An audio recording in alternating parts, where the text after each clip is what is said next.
میں اپنے خیالات میں اتنا محو تھا کہ مجھے قمر کے آنے کی خبر نہ ہوئی۔ میں نے اس کی تصویر کو اپنی جگہ رکھا اور چاکلیٹس کارٹن اس کے سامنے رکھ کے پلٹا تو وہ دروازے کے فریم میں تصویر کی طرح نظر آئی۔ ایسے کیا دیکھ رہی ہیں؟ میں آگے بڑھا۔ میں شاہ عالم نہیں ہوں، ناصر عظیم ہوں، تیرا بھائی۔ وہ پلک جھپکائے بغیر مجھے دیکھتی رہی، پھر اس نے نفی میں سر ہلایا۔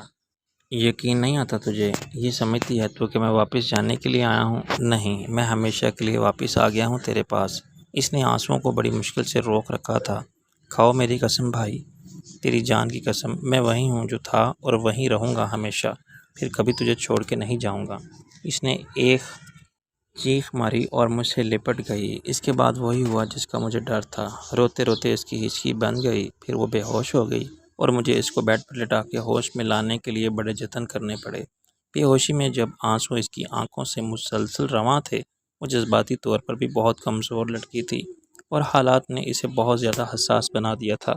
میں نے اس کے منہ پر پانی کے چھینٹے مارے اور اس کے ٹھنڈے ہو جانے والے ہاتھوں کو اور پاؤں کے تلوؤں کو رگڑا۔ 10 منٹ بعد آہستہ آہستہ وہ پھر سسکیاں لینے لگی۔ تمہیں میری قسم بھائی، اب کہیں مت جانا ورنہ میں مر جاؤں گی۔ میں نے کہا پاگل، ہوش میں آ، جب قسم کھائی ہے تو اعتبار کیوں نہیں کرتی میرا؟ آہستہ آہستہ اس کی حالت سنبھلنے لگی۔ اسے یقین آنے لگا میں سچ کہہ رہا ہوں، اور غم پر اس خوشی کا احساس غالب آنے لگا تو اس کے آنسو بھی تھم گئے۔ وہ جھپی ہوئی مسکراہٹ کے ساتھ مجھ سے باتیں کرنے لگی اور اس کی زبان کینچی کی طرح چلنے لگی۔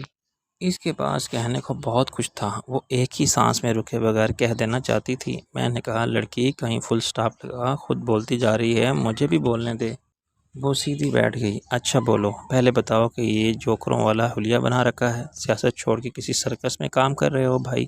میں نے کہا سرکس کی بچی، بھائی پہلی بار آیا ہے تیرے گھر، ابھی تک چائے کو نہیں پوچھا تو نے؟ اس نے چاکلیٹس کارٹن کھول کے ایک پیس نکالا اور بولی اچھا کیا یہ رشوت پہلے سامنے رکھ دی، ورنہ میں تو کبھی نہ مانتی تمہیں اپنا بھائی۔ میں تو ترس گئی تھی چاکلیٹس کے لیے، تمہارے سوا کسی نے آج تک ایک ٹافی تک نہیں لا کے دی۔ میں نے ہنس کے کہا کیوں، تیرا میاں بھی نہیں سنتا تیری؟ انہیں کہاں فرصت ہے، ایک بار کہا تھا تو بولے کہ یہ وٹامن سی کی گولی ہے، اورنج فلیور میں، یہ کھا لو۔ اچھا چلو تمہیں اپنا کچن دکھاؤں، میں چائے بناتی ہوں، وہ بھی آتے ہی ہوں گے، ایک ساتھ پئیں گے۔ میں کچن میں ایک سٹول رکھ کے بیٹھ گیا۔ قمر تو خوش ہے نا؟ وہ ہنسی۔ آج بہت خوش ہوں، میرا مطلب تھا اس الو کے پٹھے کے ساتھ۔ تمہیں کیا لگتا ہے بھائی؟ وہ بولی دوست تمہارے تھے وہ؟ دوست تو خیر اچھا تھا، شوہر کیسا ہے یہ مجھے کیا معلوم بھائی؟ آپ نے چندا کے بارے میں نہیں پوچھا؟ اس نے پلٹ کے مجھے دیکھا۔ کیا پوچھوں، میں مل چکا ہوں اس سے، میں نے افسردگی سے کہا۔ آپ نے خان جی کو دیکھا؟ نہیں، میں گھر گیا تھا مگر وہاں اب کوئی اور رہتا ہے۔ اپنا گھر کیوں بھیج دیا انہوں نے آخر؟ وہ مجھے پھر افسوس اور پرملامت نظروں سے دیکھتی رہی۔ اپنا سب کچھ انہوں نے اس ہاسپٹل میں لگا دیا اور خود بھی یہیں لیٹے ہوئے ہیں۔ وہ بیمار ہیں، کیا ہوا انہیں؟ میں کڑا ہو گیا۔ آپ چائے پی لو بھائی، وہ آہستہ سے بولی۔ قمر بتاتی کیوں نہیں کیا بیماری ہے انہیں؟ میں نے اس کا بازو پکڑ کے اس کا رخ اپنی طرف کر لیا۔ قمر کی آنکھوں میں آنسو تھے۔ وہ مفلوج اور بے ہوش پڑے ہیں بھائی، 3 مہینے سے زیادہ ہو گئے ہیں، صدمے سے میرا ذہن سن ہو گیا۔ آخر ہوا کیا تھا انہیں؟ کچھ بھی نہیں، قمر نے آنسو صاف کر لیے، بس بخار ہوا تھا، کہنے لگے کہ کمزوری محسوس ہو رہی ہے، ٹانگوں میں جیسے دم نہیں رہا۔ اس کے بعد جو لیٹے تو اب تک نہیں اٹھے۔ کس کی سمجھ میں کچھ نہیں آتا۔ کمال نے ہر ڈاکٹر کو بلا کے دکھایا، نہ جانے کتنے ٹیسٹ ہو گئے۔ آغا خان ہاسپٹل کراچی سے ایک ڈاکٹر آیا تھا، نجم شیخ یا کچھ ایسا ہی نام تھا۔ اس نے شبہ ظاہر کیا کہ فلاں بیماری کا اثر ہے۔ بڑا مشکل سا نام تھا بھائی، کوئی وائرس ہے جو اعصاب کو متاثر کرتا ہے، 10 لاکھ میں سے کسی ایک پر حملہ ہوتا ہے۔ عام ڈاکٹروں کی سمجھ میں بھی نہیں آ سکتی یہ بیماری، اور اس کا علاج بھائی، وائرس کیا علاج، ختم ہونے میں کتنا وقت لے گا؟ میو ہاسپٹل میں ایک دفعہ خون صاف ہوا تھا، پلازما الگ کر کے سرخ اور سفید ذرات خاص طریقے سے اسکرین کیا گیا تھا، بس اس کے بعد کچھ نہیں۔ کچھ علاج چل رہا ہے مگر وہ انفیکشن سے بچانے کے لیے ہے۔ انہیں بالکل ہوش نہیں آیا۔ اس نے مجھے چائے تما دی؟ نہیں۔ دوبارہ اچانک کچھ دیر کے لیے ہوش آیا تھا۔ خاموشی سے دیکھتے رہے سب کو، بول نہیں سکتے تھے، مگر ڈاکٹروں کی رائے ہے کہ ان کا دماغ پوری طرح مستعد ہے اور وہ سن سکتے ہیں۔ میرا دل بار غم سے بوجھل ہوتا جا رہا تھا، اور کب تک رہے گی ان کی ایسی حالت؟ اس بارے میں کچھ بھی یقین کے ساتھ نہیں کہا جا سکتا۔ تم جانتے ہو بھائی کہ کمال کے مراسم کا دائرہ بہت وسیع ہے۔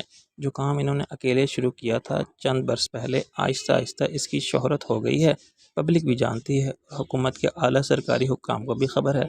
کمال نے سب سے رابطہ کیا، بہت سے ڈاکٹر آئے جو دماغی اور اعصابی امراض کے ماہر تھے، لیکن سب نے یہی کہا کہ اگر خان جی وہ بات کرتے کرتے منہ چھپا کے رونے لگے۔ میں نے چائے کی پیالی نیچے رکھ دی۔ قمر کیا بات ہے؟ قمر نے دوپٹے سے آنسو صاف کیے۔ کچھ نہیں بھائی، ڈاکٹر کہتے ہیں کہ اگر وہ اس کیفے سے نکل آئے تو بچ جائیں گے، لیکن یہ بھی ہو سکتا ہے کہ وہ اس طرح پڑے رہیں مہینوں یا پھر برسوں۔ بیماری کا وائرس تو ختم ہو جائے گا، لیکن یہ بھی ہو سکتا ہے کہ وہ سارے اعصابی نظام کو تباہ کر دیں۔ کیا انہیں علاج کے لیے بیرون ملک لے جانے سے فائدہ ہونے کی امید کی جا سکتی ہے؟ برطانیہ، دبئی یا امریکہ؟ بھائی وہ جو کراچی سے ڈاکٹر آیا تھا نجم الدین شیخ، اس نے تو کہا تھا کوئی فائدہ نہیں ہوگا۔ بلا وجہ اتنے تکلیف دینے کی کیا ضرورت ہے؟ ایسے آپ کی مرضی۔ کمال نے لندن کے کرام موبائل ہاسپٹل کے کسی ڈاکٹر سے فون پر بات کی تھی اور اس نے رپورٹ منگوائی تھی۔ ہم نے DHL سے ارسال کر دیں۔ تیسرے دن اس نے فون کر کے وہی کہا جو یہاں کے ڈاکٹرز کی رائے تھی اور رپورٹس واپس بھیج دیں۔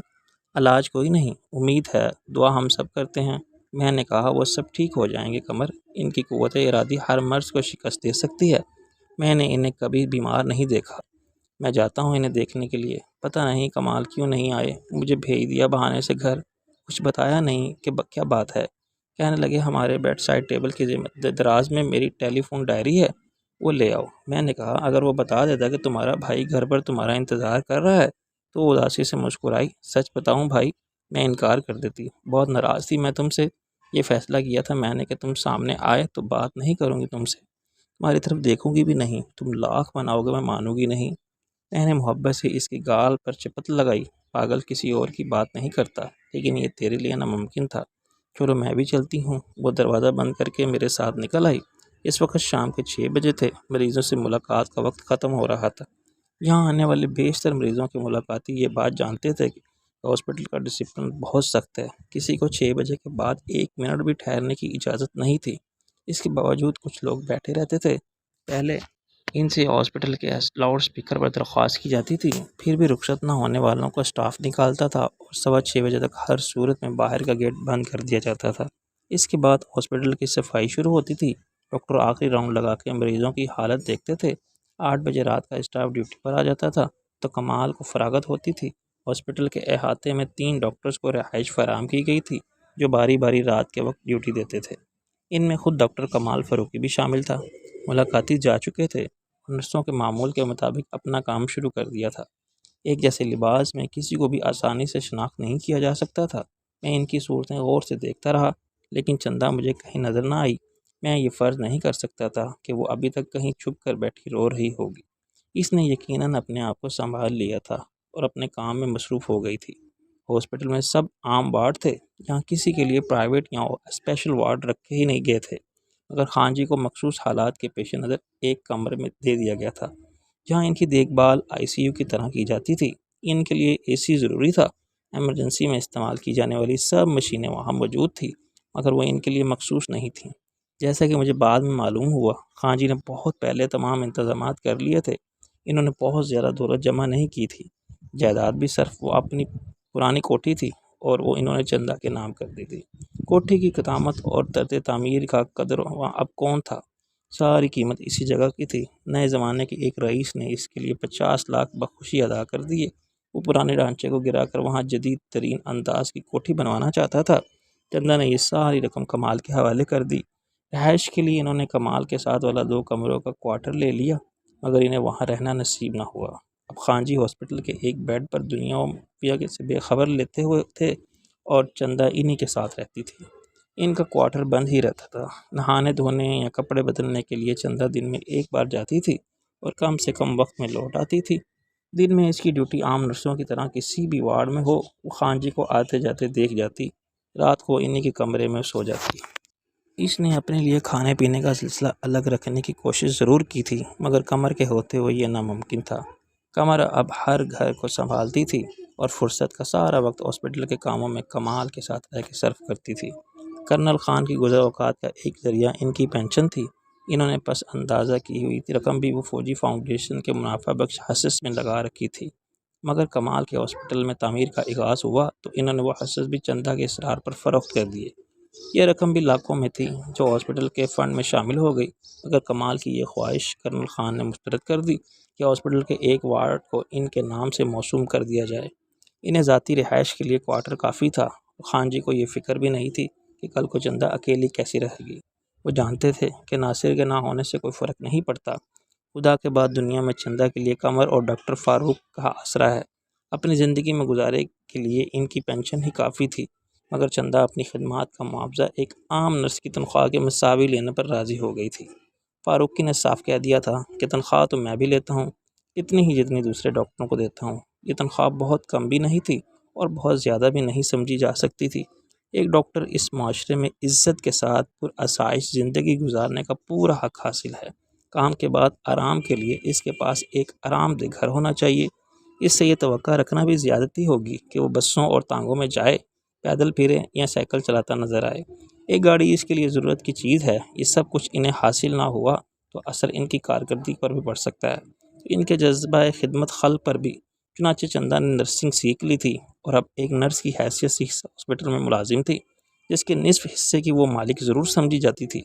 قمر کے ساتھ میں خان جی کے کمرے میں پہنچا تو انہیں اجلے سفید چادر والے بستر پر آنکھیں بند کیے بے حس و حرکت دیکھ کے مجھے بڑا عجیب لگا۔ وہ زندگی کی مثبت توانائیوں سے بھرپور، ہر لحظے متحرک اور فعال نظر آنے والے اور ذہنی جسمانی طور پر مستعد جسم کا مالک شخص، فوج کا سابق کرنل جو زندگی کی جدوجہد میں ڈسپلن کی خلاف ورزی کو جرم سمجھتا تھا، جو اصول پرستی، اخلاقی قدروں اور واضح واری کی مسافت کا قائل تھا، وہ بے بسی اور بے چارگی کی تصویر بنا پڑا تھا۔ خوردبین کے بغیر نظر نہ آنے والے ایک حقیر ترین اور نامعلوم وائرس نے ایک جیتے جاگتے آدمی کو زندہ لاش میں تبدیل کر دیا تھا۔ خان جی کے سرہانے کی طرف ایک الیکٹرانک مانیٹر لگا ہوا تھا، جس کے بدلتے روشن بند سے ان کے معذور اور مفلوج جسم کے زندہ ہونے کا ثبوت فراہم کر رہے تھے۔ دوران خون کا دباؤ، نبض کی رفتار اور دل کی حرکت کے گراف میں کوئی بھی تشویشناک بات نہ تھی۔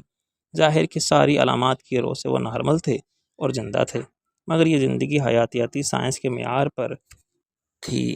سننے، بولنے، دیکھنے، قوت فیصلہ اور قوت عمل کی صلاحیت کے بغیر وہ اسی حد تک زندہ تھے جس حد تک ایک پودے یا درخت کو زندہ سمجھا جا سکتا ہے۔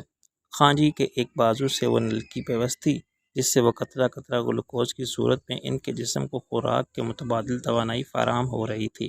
اعصابی نظام پر اختیار ختم ہو جانے کے باعث جیسے وہ اپنی مرضی سے نہ آنکھیں کھول سکتے تھے اور نہ لب ہلا سکتے تھے، ایسے ہی جسم کے نظام اخراج کو کنٹرول کرنے سے قاصر تھے۔ اس کے لیے ان کی زیر جسم کی تھیلیاں منسلک کر دی گئی تھیں۔ اس معاملے میں اچانک وہ ایک نومولود بچے کی طرح بے اختیار ہو گئے تھے۔ کمرے میں کچھ فاصلے پر دوسرا بیڈ تھا جہاں چندہ سوتی تھی۔ بیک وقت ایک بیٹی، ایک نرس اور ایک اٹینڈنٹ کی ذمہ داریاں پوری کر رہی تھی، اور اس کے لیے یقیناً ایک بیٹی کے جذبات کو ایک نرس کے فرائض سے الگ رکھنا آسان نہ تھا۔ میں خاموشی سے بیڈ پر بیٹھ گیا۔ قمر، یہ سن سکتے ہیں نا؟ کچھ یقین کے ساتھ نہیں کہا جا سکتا بھائی۔ وہ بولی، کوئی رد عمل نہ ہو تو پتہ کیسے چلے گا؟ کاش میں ان سے اپنے کیے کی معافی مانگ سکتا۔ میں نے مایوسی اور حسرت سے کہا، میں نے بہت دکھ پہنچایا انہیں، وہ بہت ناراض تھے۔ قمر نے آہستہ سے کہا، ہاں بھائی، وہ بہت دکھی تھے، یاد کرتے تھے مجھے۔ سب کے سامنے تو نہیں، مگر چندہ کو معلوم ہے کہ انہیں تمہاری کمی کا شدت سے احساس ہوتا تھا۔ وہ افسردہ ہو جاتے تھے، کچھ سوچنے لگتے تھے۔ جب بھی تمہاری پسند کی کوئی چیز دسترخوان پر نظر آتی تھی، تمہاری ذاتی استعمال کی چیزیں دیکھ کر تمہاری سالگرہ پر وہ سارا دن چپ رہے۔ شام کو چندہ نے کہیں کہہ دیا کہ مت سوچے ناصر کے بارے میں، تو پھٹ پڑے، چندہ پر بگڑنے لگے، اور اس کے بارے میں مجھے سوچنے کی کیا ضرورت ہے؟ میرے اس سے کیا تعلق؟ میں اس کی صورت نہیں دیکھنا چاہتا۔ کسی بات بھی مت کرنا۔ اس کی پھر خاموش ہو گئے اور کچھ دیر بعد بولے کہ پتہ نہیں کہاں ہوگا وہ نالائق، اسے یاد ہی نہیں ہوگا کہ آج اس کی سالگرہ تھی۔ ایسے چندہ کی سالگرہ آئی اور گزر گئی۔ چندہ نے مجھے کچھ بھی نہیں بتایا، لیکن بھائی، یہ کیسے ہو سکتا ہے کہ اس نے تمہیں یاد نہ کیا ہو؟ وہ روتی نہ ہو؟ چھپ کے تم ہی کرتے تھے نا سارا اہتمام، تمہارے بغیر وہ اکیلی کہاں سالگرہ مناتی؟ اور دکھی ہوتے خان جی۔ مت کر ایسی باتیں قمر، خود بھی روتی ہے اور مجھے بھی رلاتی ہے۔ میں نے پھر چھلک آنے والے آنسو رومال سے صاف کر لیے۔ اسے اپنی بدقسمتی کے سوا اور کیا کہوں میں؟ اپنا سب کچھ گنوا دیا میں نے، نہ ادھر کا رہا نہ ادھر کا۔ واپس آ کے بھی پچھتا رہا ہوں، مگر اور کہاں جا سکتا تھا میں؟ اللہ سب ٹھیک کرے گا بھائی، خان جی ٹھیک ہو جائیں گے۔ چندہ کی ناراضی بھی ایسے ہی ہے، تم جانتے ہو، اور خان جی کا غصہ بھی صرف ان کے دکھ کا اظہار ہے۔ اچھا میں چلتی ہوں، مجھے اب رات کا کھانا بنانا ہے سب کے لیے۔ آج 3 سے 4 ہو گئے ہیں۔ میں اٹھ کے خان جی کے بیڈ تک گیا اور انہیں غور سے دیکھتا رہا۔ وہ پہلے کے مقابلے میں کمزور نظر آ رہے تھے، یہ ایک قدرتی بات تھی، نہ جانے کب سے ان کے جسم کو قدرتی خوراک کی بجائے مصنوعی ذریعے سے گلوکوز کی توانائی کے سہارے زندہ رکھا جا رہا تھا۔ ان کی داڑھی بڑھ کے بے ترتیب ہو گئی تھی اور اس کے سارے بال سفید نظر آ رہے تھے۔ ان کی آنکھیں بھی حلقوں میں اتر ہوئی محسوس ہوتی تھیں اور ان کے چہرے پر ایک پڑمردگی تھی۔ میں نے ان پر جھک کے آہستہ سے کہا، خان جی، میں ناصر ہوں، آپ کا ناصر عظیم۔ دیکھیے، آنکھیں کھول کر دیکھیے، آپ میری آواز سن رہے ہیں؟ خان جی اس طرح ساکت اور بے حس حرکت لینے رہے۔ میں نے ان کے ماتھے پر ہاتھ رکھا۔ خان جی، میں واپس آ گیا ہوں، میری طرف دیکھیے ایک بار، میں شاہ عالم نہیں ہوں، شاہ عالم مر گیا، میں زندہ ہوں، میں ناصر عظیم تھا، ناصر عظیم ہوں اور ناصر عظیم ہی رہوں گا۔ وہ میری غلطی تھی، میری بے وقوفی تھی، میں کسی مجبوری کی بات نہیں کرتا، وہ میری بزدلی تھی، میں انکار کرتا تو کیا ہوتا، وہ قتل کر دیتے، مجھے مار دیتے، میں نے کیوں مان لی ان کی بات؟ میں کیوں شاہ عالم بن گیا تھا؟ یہ ناممکن تھا، میرا دماغ خراب ہو گیا تھا کہ میں نے اس چیلنج سمجھا اور یہ سوچا کہ میں کسی اور کی زندگی جی سکتا ہوں۔ بہت ذلت اٹھائی میں نے، بہت پریشانی جھیلی، بہت عذاب برداشت کیا اور پھر مجھے لوٹ کے آنا پڑا۔ جان بچانے کے لیے میں کہیں بھی جا سکتا تھا، ملک سے باہر رہ سکتا تھا، مگر میں واپس آ گیا آپ کے پاس۔ آپ ہی سب کچھ ہیں میرے لیے، میں نے بہت دکھ دیے ہیں آپ کو، میں مستحق ہوں آپ کی ناراضگی کا۔ آپ مجھے جوتے بھی ماریں تو یہ سزا میرے لیے سکون کا سبب ہوگی، میرا احساس جرم و گناہ کم ہو جائے گا۔ میں معافی مانگتا ہوں آپ سے خان جی، جو کچھ میں نے ان سے کہہ رہا تھا اس یقین کی بنا پر کہہ رہا تھا کہ وہ میری آواز سن رہے ہوں گے، وہ جواب دینے کے لیے قابل نہ صحیح، اگر ان تک میری بات پہنچ جائے تو وہ جان لیں کہ میں کون ہوں، اور چاہے اس کا اظہار نہ کریں مگر مجھے معاف کر دیں۔ مجھے دل کی بات کہنی ضرور چاہیے، میری زبان سے ادا ہونے والا ہر لفظ دل کی گہرائی سے نکلا تھا۔ یہ میرے حقیقی جذبات تھے جن پر میرا کنٹرول نہ تھا۔ بے اختیار میری آنکھوں سے نکلے آنے والے آنسو کا ایک قطرہ خان جی کے ماتھے پر ٹپکا۔ اس کے ساتھ ہی جو کچھ ہوا اسے اب تک میں ایک معجزہ ہی کہوں گا۔ اچانک خان جی کی آنکھیں کھل کے مجھے دیکھا، میرا دل خوشی سے بے قابو ہو گیا۔ میں نے کہا، خان جی میں ناصر ہوں، آپ کا ناصر، میں واپس آ گیا ہوں آپ کے پاس۔ ان کی کھلی آنکھیں مجھے پلک جھپکائے بغیر دیکھتی رہیں۔ میں نے روتے روتے کہا، خان جی ایک بار کہہ دیں کہ آپ نے مجھے معاف کیا، آپ مجھ سے ناراض نہیں ہیں، میں آپ کا مجرم ہوں، گناہ گار ہوں، یہ میری غلطی نہیں بدبختی تھی کہ میں آپ کو چھوڑ کر چلا گیا تھا۔ کہاں جا سکتا تھا میں آخر؟ آپ کے سوا کون تھا میرا اس دنیا میں؟ سب جھوٹے سہارے تھے، جھوٹے رشتے تھے، مجھے لوٹ کے آنا ہی تھا اور میں آ گیا ہوں۔ پھر اچانک مجھے یوں لگا جیسے خان جی کے لبوں پر مسکراہٹ نمودار ہوئی۔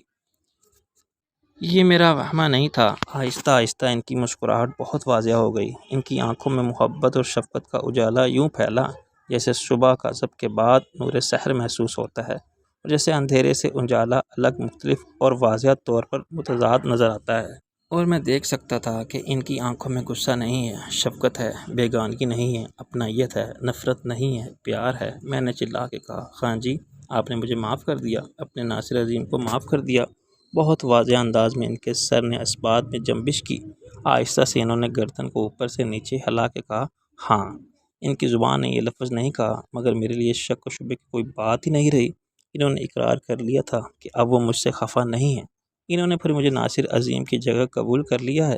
اسی وقت فاروقی مجھے دروازے میں نظر آیا، اس کے پیچھے چندہ تھی۔ میں نے چلا کے اسے کہا، کمال، دیکھ خان جی کو ہوش آ گیا ہے۔ ہوش آ گیا ہے؟ وہ تیزی سے آگے آیا۔ ہاں، ابھی الجھی ہوئی انہیں آنکھیں کھول کے مجھے دیکھا، پھر میں نے ان سے معافی مانگی تو یہ مسکرانے لگے اور انہوں نے سر ہلا کے مجھ سے کہا کہ وہ اب مجھ سے ناراض نہیں ہیں۔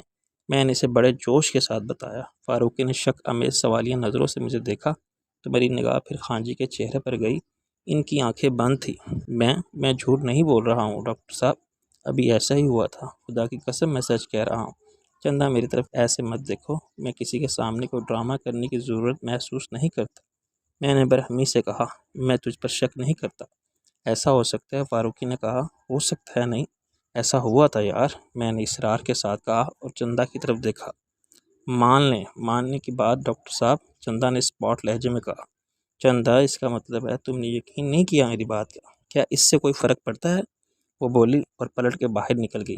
فاروقی نے خان جی کی طرف اشارہ کیا اور ہم باہر آ گئے اور باہر آ کر برآمدے میں کھڑے ہو گئے۔ میں نے کہا، یہ چندہ کی زیادتی ہے، میری بے عزتی کی ہے اس نے۔ فاروقی نے کہا، اس کا رد عمل فطری ہے، اس کا دل صاف نہیں ہے تیری طرف سے، تو سمجھا اسے۔